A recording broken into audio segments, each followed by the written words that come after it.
So I've been watching Hello Wrestling lately. As some of y'all may know, or some of y'all maybe not know, I'm a huge professional wrestling fan. I even trained at ROW for a small time, but that's a video for another day.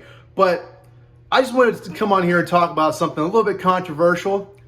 Maybe I'm going to get myself in hot water for this because fuck the IWC. I think those people are crazy, such as passionate fans online. Can't really blame them for that, but basically, a couple weeks ago, I watched like 12 hours of professional wrestling. Like, what was it? AEW All In, Women's Evolution, Great American Bash, Saturday Night's Main Event, 3 episodes of Collision, 2 episodes of SmackDown, 2 episodes of Dynamite, 1 episode of NXT, and I just completely skipped Raw because I don't have Netflix. Dude, that's like 13 hours. Maybe more than that. That's a lot of time watching pro wrestling. Now, don't get me wrong. I love pro wrestling, okay? I'm so fatigued by pro wrestling, all right? But as soon as I got done watching all that, I turned around and it's like, all right, SummerSlam. Fuck. 2-night SummerSlam, by the way. 2-night SummerSlam. God damn it. But after watching Women's Evolution, right? Shout out to all the ladies who are killing it on the Women's Evolution thing.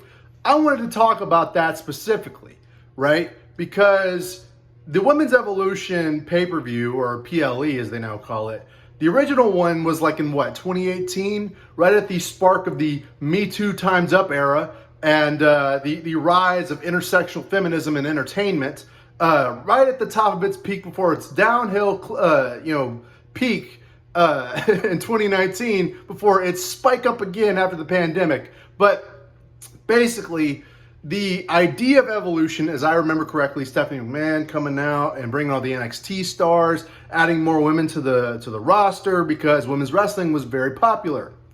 Well, because, back in the day when I was a kid, like a little kid, women's wrestling was confined to like pillow fights and very mid matches.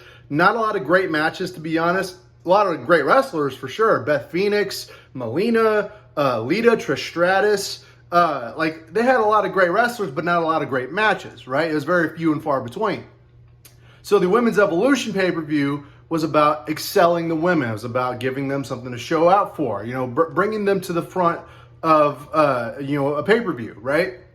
And I remember it being pretty good at the time. I'm not very critical of professional wrestling, right? I think it's a very low form of art. Not to say that I'm dissing it, right? I'm not trying to diss professional wrestling, but it's not particularly high art, if you know what I mean, right? It's like a play for performance, right? It's a work. So I take it as it is, and I don't try and judge it too harshly, right? That's just based off my personal experience, both, behind the scenes of the actual, industry and as a fan. But I've noticed something quite odd about the Women's Evolution from that point in time, the time before it, and now the time after, the one that we are presently in. So I've noticed after, watching a very impressive pay-per-view, Evolution 2, which was a couple weeks ago, when I decided to, TMI right here. I decided to Google some of these female wrestlers for some fat material, and I'm not ashamed at all. Not ashamed at all.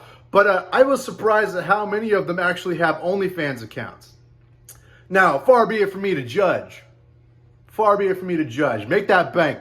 Make that bank, sis. You go for it. You got to do OnlyFans to make ends meet. Go for it. I ain't going to stop you. I ain't going to judge you. But I will say this. With the political echo chamber of the wrestling industry, so many of them pro-Palestinian, I'm not going to name names, I find it ironic that they would join OnlyFans, and as some may or may not know, OnlyFans contributes money to AIPAC, which is the American Israeli PAC. So your OnlyFans women empowerment money is going to genocide. It is funding genocide. That is something I find very hypocritical, but I also find it very odd and hypocritical that the evolution of women's wrestling started as, we went from classical women's wrestling in the 60s to 90s to now it's just strip teases and pillow fights. We don't want to be objectified anymore. We want to be empowered. We want to be proving that we are just as good as the guys. So then through the late 2000s and the 2010s, we saw an acceleration of women's wrestling to where they were actually at their peak, at their prime, doing really good, to 2025, where they're just as good now as they were 10 years ago, if not better, because there's more women being shown. Now we're starting to show we're starting to show a decline here, because we went from we're just as good as the boys in the ring to, well, now we got to turn back to objectifying ourselves on OnlyFans and mommy Rhea Ripley using sex appeal. And nothing wrong with that. Nothing wrong with that. I'm just saying this whole women's evolution thing has become a de-evolution over time.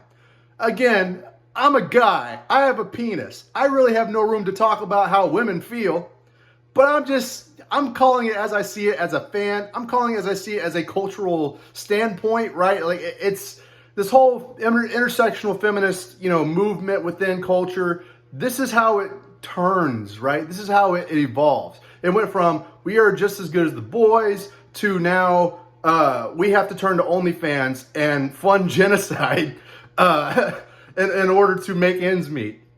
And so I find it ironic. So I got to ask a question for my audience, for wrestling fans out there. How many women wrestlers in the next 10 years are going to turn to OnlyFans and retire from professional wrestling because it ain't working out for them? It ain't working out for them. I just got to ask the question. And then the question then would be, do they feel empowered? Do they feel like the women's evolution has progressed them in any sort of way? I just got to ask these questions. And before you blame billionaires or Vince McMahon or Triple H or whatever, they're not the ones. Those guys actively said, if you have an OnlyFans, you can't be a part of WWE. So you can't really blame them. You can't really blame them. And far be it from me, I ain't defending billionaires. I'm just saying. But let me know what y'all think in the comments down below. Oh, God damn it. There's so much fucking wrestling on TV right now. And it's not that I hate that. I'm just fucking fatigued.